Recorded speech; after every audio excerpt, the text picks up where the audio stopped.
What's up, guys? Time to show off a new anglerfish build. This one is going to be a super heavy build because you've got a full stainless steel build. You've got the biggest 090 case. You've got a stadium diver bezel on it, and then you've got an engineered band. So all in all the essentially heaviest things that I've got.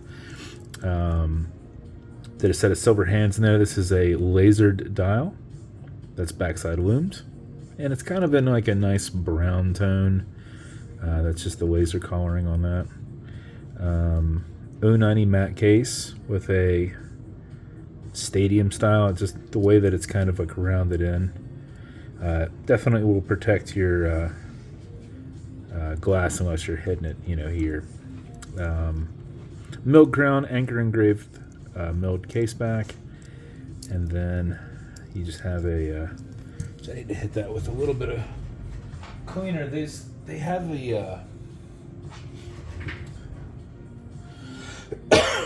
They have the that like sticky tape piece that goes over it, and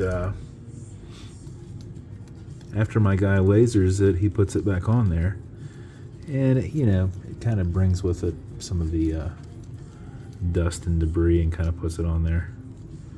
But all right, so all in all, that's this build. Bezel will turn left, it'll turn right. I was able to get this thing on there really freaking tight, so it's only going to move if you want it to move. Lasered out on that anglerfish antenna and illumined there as well. Automatic mechanical, you've got a rotor in the back, so as you're moving, it's moving and helping you keep the time. But before you put it on, before you set your time, wind it just a little bit to make sure that you do not lose time. Especially if you're at a desk or driving, you're not moving enough to keep that rotor spinning and keeping your watch essentially maxed out. So what you're going to do is back the crown off the threads. It's going to kick in that first position. You're going to feel a little bit of play. You're going to know you're off that crown tube, and then you can wind it. And then wind is a turn that way. Turning it against or back towards you does not wind it, but it is easier to keep your finger spacing and go back and forth. You can do this if you want. I start threading it on, so if I do this, if I start threading on, as I back it off, I put a little tension on there to make sure I'm not put it back on there on the turn forward. So 4 or 5 seconds that mixed with the rotor movement will keep your time throughout the day. If you do it for another 4 or 5 seconds, you're going to max out your 31-hour power reserve on it. You cannot overwind it. It's got a slipping mainspring, so once it has the input needed, it will just deflect. When you're happy with your winding, you're going to pull it to the one and only click. You can now set your time. It does not have a hacking movement, so that's seconds hand. It's going to keep going. Alexa, what time is it? 6:28 p.m. Push it over, get it out of that time setting. Wind it down.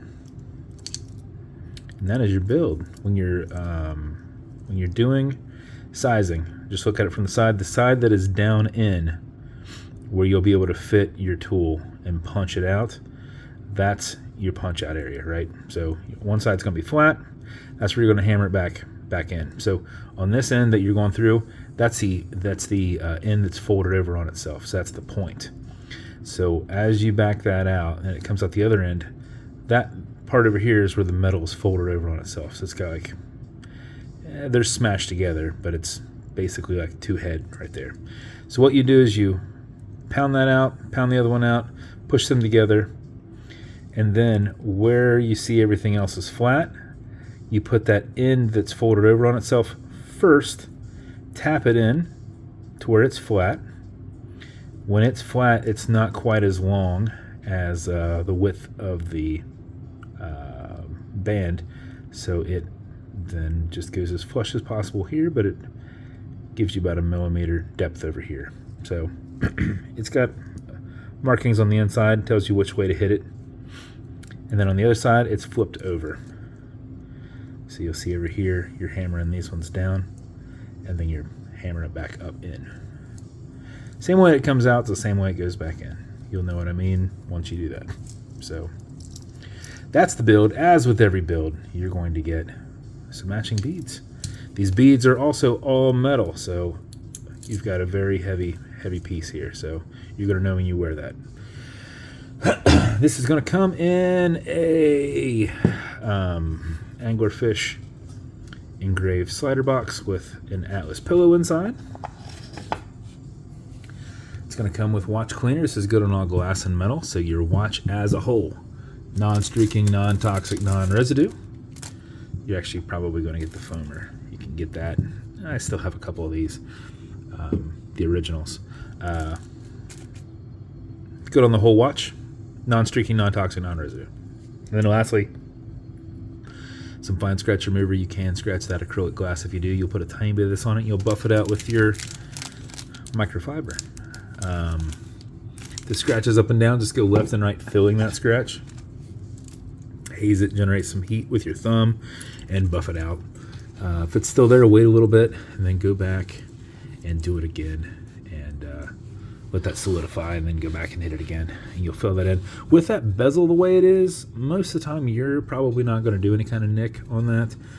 That is a matte case, so if you scratch the case, you might just have to use the grain side of a Scotch-Brite and just kind of like do a brush finish to it. Just follow the contour, you know, maybe do a little brush to it. But the band, the engineered band, just goes straight down. Same thing on the clasp, just straight down. Brush that scratch in. So that's where you're going to probably get more scratches than anything is on that band, you know, desk rash and that kind of thing. So yeah, just green side of a Scotch-Brite. Single passes, do not go back and forth. And yeah, if it's going out to you, congrats. I hope you like it. It's going in the event tonight here, 8 p.m., which is like in an hour, so I'm still got to do another video, get them uploaded, do a post. So by the time I put it up, maybe it's here in 20 minutes. So who knows? But thanks so much for your support. If you want me to build you something custom and unique, reach out and I'll see what I can do. And if you want to continue to see videos like this, like and subscribe, so I put them up all the time. Thanks, guys.